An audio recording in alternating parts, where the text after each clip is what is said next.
ganito kapag magtatabas tayo, kailangan yung kanto nito at saka kanto nito magkapantay para makuha natin yung tamang sukat. Ayan, ganyan. Tapos saka natin tutulak sa sampol. Tapos pag matulak man ngayon ko boy, sunod muna yung camera.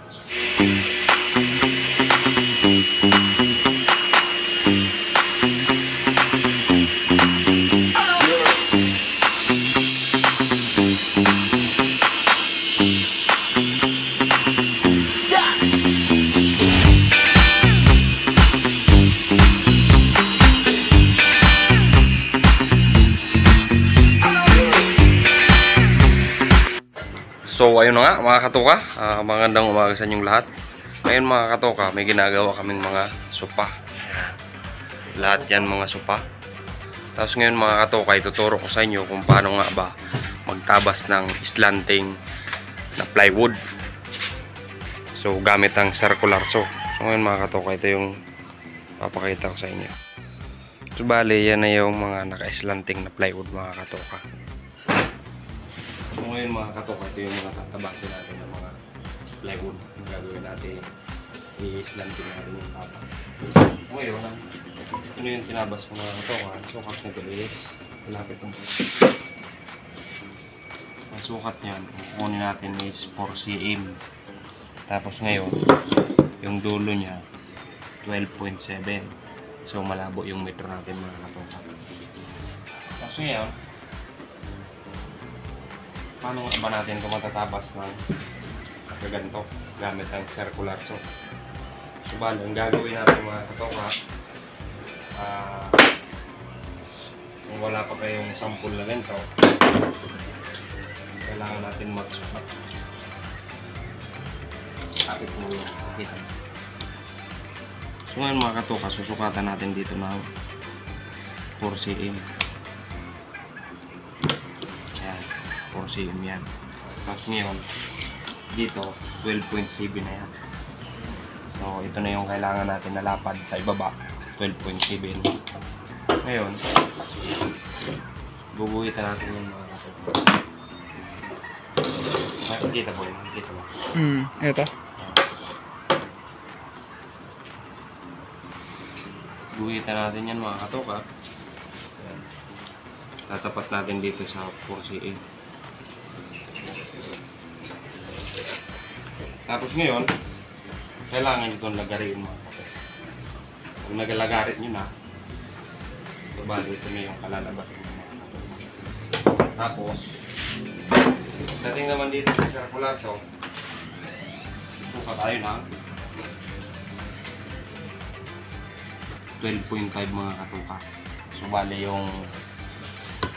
bali yung 12.7 natin, babawasan lang natin ng 2 mm.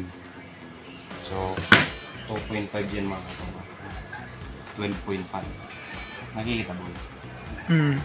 Ayan mga katoka, kung mapapasin 12.5 yan. Tapos dito 12.5 din. Pakita mo ako. Nakikita ba? Yan dyan ko. Ayan mga katoka, 12.5 din. Tapos, para matapos natin ng pa-slanting,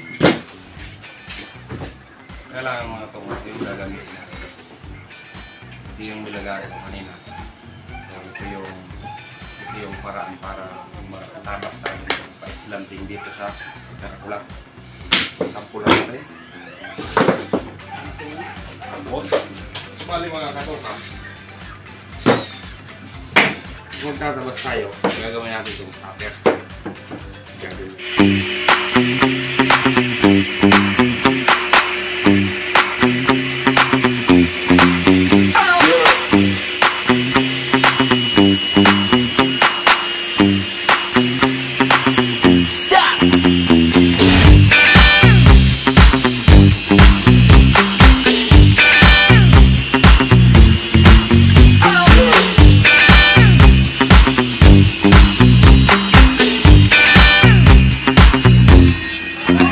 Yeah.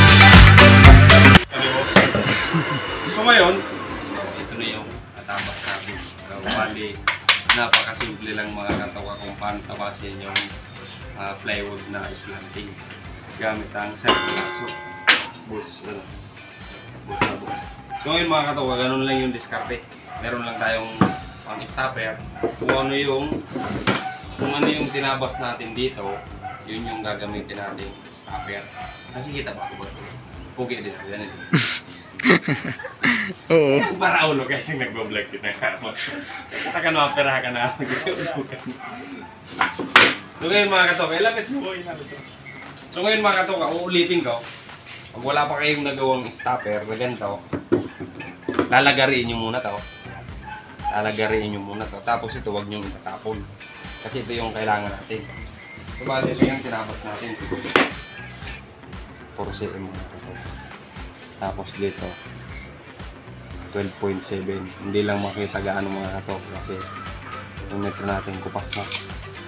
So ngayon, pag nilagara na natin ito, yan.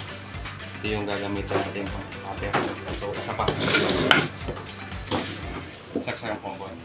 So kapag magtatabas tayo, kailangan yung kanto nito at kanto nito pantay para makuha natin yung tamang sukat. Ayan, ganyan. Tapos saka natin tutulak sa sampol. Tapos pag matulak man ngayon, boy, sunod muna yung camera. Sige.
So, ayun lamang mga katoka. So, sana ay natuto kayo sa aming ibinahaging munting video.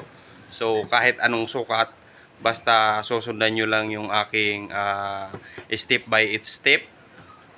So, makukuha nyo yan mga katoka. Ayun yung aming boss. So, bali okay lang sa aming boss na magbablog kami sa trabaho. Hindi makita sa yung aming boss ha. Pare nawawala yung ulo mo ha. Ayan. Yan yung aming boss mga katoka. So, yun lamang mga katoka. So, ito ipapakita ko ulit yung mga tinabas natin.